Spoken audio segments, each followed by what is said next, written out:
You sat on the bench for quite a while. I was watching you, just watching the flow of the game. What were you thinking about while this was going on? Yeah. Well, when it's that loud, like if you think standing up there and trying to say something, like they're actually going to hear you, it's like you're wasting your time, even though I've wasted my time before. Just two totally different, styles of play, right? Doesn't mean that we don't try to shoot threes, because we do, but, just trying to use him as much as we can, because we think we have an advantage. I think we have an advantage almost every game, if not every game. But, just trying to be able to do that. The thing for us was trying to keep our morale up, because they made some tough shots, but we did positive things, and then we missed free throws. So, but you're doing good things. You're like, hey, what should we run here? Like, keep running what you're doing. And we've outscored 50 points in the first half. We would have came close to that if we could have made free throws in the second half. And it would have changed the game, but we didn't. But and so for us, it was just trying to keep those guys positive and keep playing, and just taking the shots that, at times they would overdo it and we'd get an open look, and we just had to hang in there and stay with it. Very fortunate to win. Boo Buie, makes that 7, 8 out of 10 times on that floater. That's his, and that's his too. Like, he's not taking a shot that, he's average at right there. Like, he's one of the best, intermediate shooters in college basketball. Matt, you went zone briefly. Yes. You subbed in and out quite a bit, defense for offense. Right. Did you kind of feel like you have to have matchups here throughout the course of the game to come out with a win against that team? Yeah, we just had a handful of possessions where if he was going to ISO us, we were just going to load up. And once he passed it, we were going to go match and go back to man. We had a breakdown on one, and they made a three. Another one, I just thought they just made a tough shot, and then he missed a floater on the other one. So, our attention to detail I didn't think was very good, because their guard scored 71 points against us, 3 people before. So we have a high opinion of them. So it's not like our guys don't have respect for them or whatever, but you can't let Ty Berry come off things and get into a rhythm. You can't let, Boo Buie do that. Now, some of the ones they made, especially Boo, like, those are tough ones. Like, you live with those. Like, you just live with them. Like, there's 3 or 4 of them that you just live with. He's that good. But the other ones, like, you're in between a switch, you're late on a switch, you get beat off the bounce, and now you're trying to recover. Like, we just had to do a better job, and we didn't. But with all that being said, give them credit. They were really good and really efficient offensively.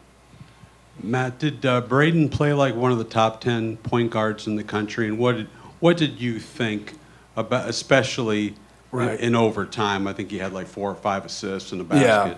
Yeah. He's fabulous. He's got great vision. He sees things. He sets guys up for threes. He understands what they're doing and what we're looking for. We obviously want to look for Zach as much as we can, but then when they take that away, it opens up other things. But I thought Braden had a fabulous game, made some really nice decisions in ball screens. We slipped out there a couple times in the overtime, and were able to get a couple of those dunks. And we didn't stay as long in the ball screen. But no, Braden's a really good player. And, it's, Bob Knight said that basketball is watched by millions and understood by few. So if you think that, he's the 11th best point guard in the country, I hope you get a job in the Big Ten. At least we'll get 2 wins. Matt, back here. 2-18 would be great, right? Boy, that guy's good. Matt, yes, sir. Go ahead. Lance has obviously been playing good ball, 17 points in 4 of his last 5 games. Just what have you seen from him in the last couple of weeks? He was so good down the stretch. Those threes, when they go up 5 or 6, he was so good. They had us right there. Like, if they can get a stop and then another score, which they were scoring every time. We were doing positive things. We just weren't making our free throws. So that was trying to, don't get away from what we're doing. We're going to make them. But no, Lance's, those 2 threes he made there, he just gives us another element. He gives us that speed and quickness, competitiveness, very, very competitive. But I thought he made some huge plays for us. Then he made his free throws down the stretch. I didn't realize he had 26 points. I'd have let him shoot those free throws to get 30, but Mason sacrificed so much for us. He's a starter and comes off the bench for us, so I wanted to reward him. Matt, over here, Thank you. Every coach I've ever asked about free throws has some variation of, getting in the gym and shoot more, but Right.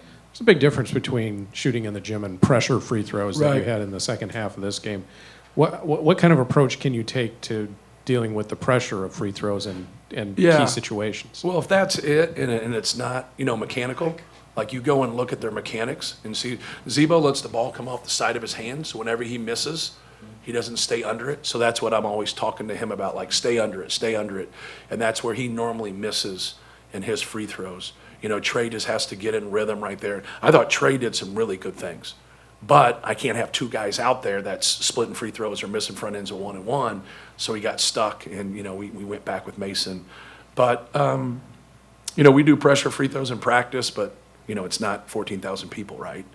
And sometimes at home is a little different because, everybody tries to go quiet because they don't want to, you kind of get used to that noise or you get used to whatever. But just go back in the lab and work on it. Like there's no, when you shoot well or you shoot poorly, you still work on it. That's what the great ones do. The great ones always work on what they're doing. You have a good game, and then, you don't relax. You keep working. You keep getting better. And so, like, I never get too worried about it, just because, like, if you blow an assignment or you don't do what you're supposed to, like, I got a problem with it. You know what I mean? We prepare, we talk, you're intelligent. You got to know what you're doing. But when a guy misses a free throw, no one's trying to miss a free throw. Like, I'm always positive with them. Like, unless they have something mechanical, that they're making a mistake.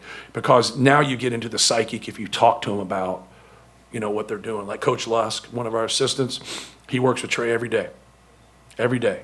So, like, I don't say anything to him, because I don't go down there and talk to him while he shoots those all the time. Zach's been with us. He's got into it. And so, like, I say something to him because I've always said something to him because when he first got here, he wasn't a good free throw shooter, and now he is. And I know this is a tough game, but he'll get it corrected. 3 points, and he's able to dominate in overtime despite being 7'4", 300 pounds. Right. Just how unique and just Yeah. how great is he? Yeah, he's a special player. He plays hard. He gives his best, and he doesn't pick his spots. A lot of times when you have guys that are that big and carrying that much cargo, they'll pick their spots. It's hard for him. But he runs the court. He plays ball screen defense. He rebounds. He posts hard. He gives it to you. And so that's what he's kind of stoic. Like you'll see him and you'll be like, is he going to be ready? He's always ready. He doesn't always look ready, but he's always ready. He's a very competitive person. And so like now, like, he sees the end of the rainbow, right? Like he sees each day, the improvement and getting better. And sure, the accolades, 2,000 points, 1,000 rebounds, they speak for themselves. There's nobody on that list that's a bad basketball player. Like those are all great players. That's production, right? But like he just keeps going. And it's, I feel bad, but I just don't like him out of the game, to be frank with you. That's the genius in me, right? Like it's like we should have more depth there. I just don't like him out of the game. Like who wants him out of the game? Yeah, that other team. That's who wants him out. Is the zone here to stay? I don't know. If we have to play Boo Booey again, like, man, he is magical. And that dude's good. Like Ty Berry, like I went and saw Ty Berry in an open gym when he was a junior. I think he was in a junior, whatever. Like, wow, like those guys there, they're special, man. They're good players, but it's a good system. They run good stuff. Like they're on top of it. And you see that with experience too, like when everybody's connected. The connectivity there with their guys. Langborg being in his 4th year, Boo being in his 5th, Ty being in his 4th. Like those guys are all sharpshooters, good players, but they're intelligent and they're tough, and they make winning plays. Like I'm a big fan of Northwestern. I think they're a great team. After the first Northwestern game, did you feel like you had to do something different, a little